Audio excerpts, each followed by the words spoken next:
أشرقت نفسي بنور من فؤادي حينما رددت يا رب العباد وانتشت روحي وصار الدمع الحمد لله وكفى وسلام على عباده الذين اصطفى أما بعد فأعوذ بالله من الشيطان الرجيم بسم الله الرحمن الرحيم والذين إذا فعلوا فاحشة أو ظلموا أنفسهم ذكروا الله فاستغفروا لذنوبهم ومن يغفر الذنوب إلا الله ولم يصروا على ما فعلوا وهم يعلمون صدق الله العظيم۔ محترم سامعین اکرام، جو بھی آیت تلاوت کی گئی اس کا تعلق سورہ آل عمران سے ہے۔ اس کا ترجمہ ہے والذین اذا فعلوا فاحشۃ، وہ لوگ جب برائی کرتے ہیں، او ظلموا انفسہم، یا اپنے آپ پر ظلم کرتے ہیں، ذکروا اللہ فاستغفروا لذنوبہم، پیچھے ہی وہ اللہ رب ذوالجلال کی تسبیح پڑھ لیتے ہیں اور اللہ رب ذوالجلال سے اپنے گناہوں کی معافی بھی مانگ لیتے ہیں۔ وَمَن يَغْفِرُ الذُّنُوبَ إِلَّا اللَّهُ، اور اللہ کے علاوہ کون ہے جو بندے کے گناہوں کو معاف کر سکتا ہے۔ وَلَمْ يُصِرُّوا عَلَى مَا فَعَلُوا، اور وہ اپنے کیے پر اڑے نہیں رہتے، وَهُمْ يَعْلَمُونَ۔ اس آیت کے اندر شان نزول کے اندر مختلف اقوال ہیں، یعنی یہ آیت جو نازل ہوئی اللہ رب ذوالجلال نے کس موقع پر نازل فرمائے۔ اللہ کے رسول صلی اللہ علیہ وسلم کے زمانے میں دو صحابی تھے، ایک صحابی انصاری اور ایک ثقفی۔ انصاری وہ صحابی ہیں جو مدینہ کے رہنے والے، جب مہاجرین مکے والے ہجرت کر کے مدینہ پہنچے تو مدینہ والوں نے مکے والوں کا ساتھ دیا تھا، تو ان کو انصاری کہتے ہیں، مدینہ والوں کو۔ تو یہ دوست تھے آپس میں دونوں، ایک انصاری ایک ثقفی، دونوں صحابی تھے، اور دونوں آپس میں دونوں کی بہت گہری دوستی تھی، الفت و محبت کے ساتھ اٹھا بیٹھا کرتے تھے، آنا جانا ہوتا تھا، چونکہ دوستوں کا یہ رواج ہوتا ہے کہ اگر کوئی میرا دوست ہو تو وہ میرے گھر آ جایا کرتا ہے، اور موقع ملا مجھے جانے کی نوبت آئی تو میں اس کے گھر چلا جاتا ہوں۔ تو ان کی دوستی گہری تھی، الفت محبت تھی، عقیدت تھی۔ ایک مرتبہ ایسا ہوا کہ جو ثقفی صحابی ہیں ان کو اللہ کے رسول صلی اللہ علیہ وسلم کے ساتھ کہیں جانے کی نوبت آ گئی۔ اب گھروں کے کچھ کام ہوتے ہیں، گھر کے اندر کچھ ذمہ داریاں ہوتی ہیں، تو اس ثقفی صحابی نے انصاری صحابی سے کہا کہ بھائی تم تو میرے دوست ہو، میرے گھر آتے جاتے رہتے ہو، اگر گھر کے اندر کچھ ضرورت پڑ جائے، میرے گھر میں کچھ ضرورت پڑ جائے تو آپ اس ضرورت کو پورا کر دینا۔ تو یہ تو اللہ کے رسول صلی اللہ علیہ وسلم کے ساتھ نکل گئے۔ اب جو انصاری صحابی تھے وہ ان کے گھر آتے جاتے رہتے، ضرورت کی چیزیں وغیرہ دے کر کے جو کچھ کمی ہو اس کو پورا کر کے چلے آتے۔ ایک مرتبہ ایسا ہوا کہ گھر کے اندر جب داخل ہوئے اپنے دوست کے، تو وہ ثقفی جو صحابی اللہ کے رسول کے ساتھ ہیں ان کی بیوی غسل کر کے باہر آ رہی تھی، یعنی غسل خانے سے ابھی واپس آئی تھی۔ اب ہوا ایسا کہ جب کوئی بندہ غسل کرتا ہے تو اس کے چہرے پر تازگی نظر آتی ہے، بشاشت نظر آتی ہے، چونکہ عورتوں کے اندر مزید حسن ہوتا ہے۔ یہ جو حسن کا مادہ ہے عورتوں سے متعلق ہے۔ جو مرد خوبصورت ہوتا ہے اسے جمیل کہتے ہیں، جو عورت خوبصورت ہوتی ہے اسے حسینہ کہتے ہیں۔ جمیل خوبصورت ہے، حسینہ اس کو کہتے ہیں جسے دیکھ کر کے دل بھا لے۔ اب چونکہ وہ صحابی ان کے گھر آئے تو دیکھا کہ ان کی بیوی غسل کر کے واپس آئی ہوئی ہے، بال بکھرے ہوئے ہیں، چہرے پر بشاشت، حسن، تازگی آئی، تو ان کے دل میں تھوڑا سا خیال ہوا، انسان تو ہے، فرشتہ تو نہیں، صحابی ہونا یہ تو کوئی نبی نہیں، یہ تو صحابی ہے۔ دنیا کے اندر 3 جماعتیں ہیں، ایک جماعت انبیاء کی، یہ تو گناہوں سے بالکل معاف ہے، معصوم ہے، ان سے گناہ کا صدور ممکن ہی نہیں۔ کیوں انبیاء سے گناہ نہیں ہوتا؟ کیونکہ ان کی تربیت کرنے والا خود اللہ رب ذوالجلال ہے۔ جب اللہ ان کی تربیت کر رہا ہے، اللہ کے اسٹوڈنٹ ہی انبیاء ہیں، جب اللہ پاک باز ہے ان کی تربیت کرنے والا انبیاء کی، تو یہ انبیاء سے غلطی کا صدور کیسے ہو سکتا ہے؟ تو جو یہ انبیاء کی جماعت ہے، یہ انبیاء کی جماعت معصوم ہے، ان سے گناہ کا سوال پیدا ہی نہیں ہو سکتا۔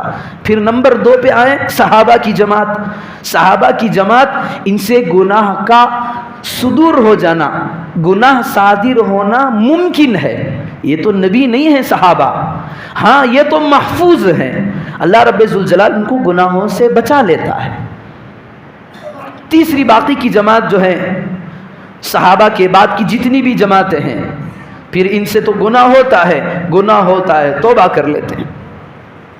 تو وہ چونکہ صحابی، انہوں نے دیکھا کہ اس کی بھی غسل کر کے واپس آئی ہے، چہرے پہ حسن تازگی کے آثار نظر آ رہے ہیں، دل میں برائی کا خیال پیدا ہوا، انہوں نے بوسہ کرنے کا ارادہ کیا، مطلب اس کے پاس چلے گئے، اس عورت کے پاس جھپٹے سے بوسہ دینا چاہا چہرے پر، لیکن اس خاتون نے اپنے ہاتھوں کو اپنے چہرے پر رکھ لیا، تو انہوں نے ہاتھوں پر بوسہ دے دیا۔ جیسے ہی اس صحابی نے بوسہ دیا، دل کے اندر ایک عجیب قسم کی کیفیت پیدا ہو گئی، نادم ہوئے، بہت شرمندہ ہوئے کہ اے اللہ میں نے یہ کیا کر گیا۔ وہ بیوی، وہ بھی صحابی کی بیوی تھی، وہ کہنے لگی واہ رے واہ صاحب، آپ نے تو اپنے اللہ کے ساتھ خیانت کا معاملہ کیا ہے، پھر اوپر سے آپ کو اپنا مقصد بھی حاصل نہیں ہوا۔ ایک تو خود ہی سے ان کے دل میں ملامت تھی، اپنے آپ پر ندامت تھی، شرمندہ ہوئے تھے اپنے کیے پر، پھر اس عورت نے بھی یہ کہہ دیا، اب چلے گئے، یہ جنگل کی طرف نکل کر کے چلے گئے، جب تک میری توبہ قبول نہیں میں آنے والا نہیں۔ پھر جنگل کی طرف چلے گئے، جا کر کے وہاں پر رو دھو رہے ہیں، اپنے گناہ سے معافی تلافی کر رہے ہیں، ایک بوسے پر، وہ بھی تو گناہ ہے، وہ بھی دوسری کی بیوی پر۔ اب ادھر اللہ کے رسول صلی اللہ علیہ وسلم بھی واپس آ گئے، اور اللہ کے رسول کے ساتھ جو صحابی ثقفی تھے وہ بھی واپس آئے، تو بیوی نے سارا قصہ بیان کیا، میرے ساتھ ایسا ہوا، آپ کے فلان دوست نے میرے ساتھ یہ معاملہ کر لیا۔ اب بیوی جیسے ہی کہا، اب یہ دوست کی تلاش میں نکلے، چلو اس کی جستجو کر لوں کہاں پر ہوگا۔ اب تلاش کرتے ادھر ادھر پھرتے گئے، جاتے جاتے ایک جگہ ملی جہاں پر یہ بیٹھے رو رہے تھے، گرے پڑے ہوئے تھے، اللہ رب ذوالجلال سے دعائیں مانگ رہے تھے، اے اللہ میں نے اپنے دوست کے ساتھ خیانت کی ہے، اے اللہ یہ بہت بڑا گناہ ہے، اے اللہ تو معاف فرما۔ آنسو پہ آنسو بہاتے جا رہے ہیں۔ پیچھے دوست نے آ کر کے انہیں اس طرح کہا کہ دوست ایسا نہ کرو، کب تک اس حالت میں پڑے رہو گے، چلو اللہ کے رسول صلی اللہ علیہ وسلم کی بارگاہ میں جائیں گے، کوئی ہمارے لیے آسان راستہ مل جائے۔ اب وہ انصاری صحابی اپنے ثقفی دوست کی بات مان کر ان کے ساتھ ہو لیے، پھر اللہ کے رسول صلی اللہ علیہ وسلم کی دربار میں آئے، دربار میں آ کر کے اللہ کے رسول صلی اللہ علیہ وسلم کے سامنے سارا ماجرا بیان کیا۔ پھر ایک دن عصر کے بعد حضرت جبرائیل ان آیتوں کو لے کر کے اوپر گئے، والذین اذا فعلوا فاحشہ، جو لوگ برائی کر لیتے ہیں، او ظلموا انفسہم، یہ اپنے آپ پر زیادتی کر چکے ہیں، ذکر اللہ فاستغفروا لذنوبہم، وہ اللہ کی تسبیح، اللہ کی پاکی، اللہ کا ذکر کرتے ہیں اور اپنے گناہوں کی معافی بھی اللہ سے بخشش کی طلب کرتے ہیں۔ وَمَن يَغْفِرُ الذُّنُوبَ إِلَّا اللَّهُ، اللہ ہی کی وہ ذات ہے جو گناہوں کو معاف کرنے والی ہے۔ وَلَمْ يُصِرُّوا عَلَى مَا فَعَلُوا، اور اللہ رب ذوالجلال میں آیت کے اندر ایک اور بات کی طرف اشارہ کر دیا، وَلَمْ يُصِرُّوا عَلَى مَا فَعَلُوا، جو کر چکے ہیں گناہ پھر اس پر اصرار نہیں کیا کرتے۔ یہ ایمان والے کی شان ہے، یہ مومن کی علامت ہے، کامل ایمان والے کی علامت ہے۔ جب اس سے گناہ کا صدور ہو جاتا ہے تو اس کے دل کے اندر خوف طاری ہو جانا چاہیے، اور پھر اسی وقت سے یہ احساس اس کے اندر پیدا ہو جانا چاہیے کہ یہ کرنا نہیں چاہیے تھا، کر چکا ہوں، لیکن اے اللہ میں آئندہ کبھی بھی اس کی طرف اپنے قدموں کو نہیں بڑھاؤں گا۔ یہ ایمان والوں کی شان ہوتی ہے۔ پھر جبرائیل ان آیت کو لے کر کے نازل ہو گئے۔